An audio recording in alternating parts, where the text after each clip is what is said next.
baarlamaanka go'aankiisa saynu aragnaa waxaanu aragnaa baarlamaan go'aan qiimo leh oo guddi qiimo leh ka soo shaqeeyay oo baarlamaan qiimo leh oo xil saartay guddigaasi inay matalaan baarlamaankii way cadeeyeen baarlamaanka Soomaaliyeed inuu ummadda Soomaaliyeed matalo cadeeyay marka aad iyo aad baan raalli uga nahay muxuu ahaa go'aankaas waana kan filaynay waana kan kulahayn weeye dawga qofka Soomaaliga uu ku leeyahay inaad waxa weeye aadan ku hakranin Soomaalinimada iyo cadaaladda horteeda iyo u heelinta iyo difaacidda iyo kaalmayntaba dadka Soomaaliyeed isku leeyihiin wayna isku lahaan jireen hadda kadibna way isku leeyihiin cid arinta baajin kartana ma jirto ilaahay baa siiyay waa wax dabiici ah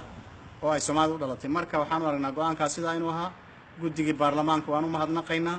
baarlamaanka Soomaaliyeed waan u mahadnaqaynaa wadaniintii Soomaaliyeed ee sida gaarka u istaagay suugaanyahankii Soomaaliyeed ee ka halgamay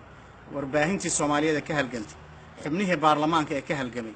aqoon-yahankii ka halgamay jaaliyaadkii iyo ururadii dhalinyarada ee ka oogsaday arintaas ee diiday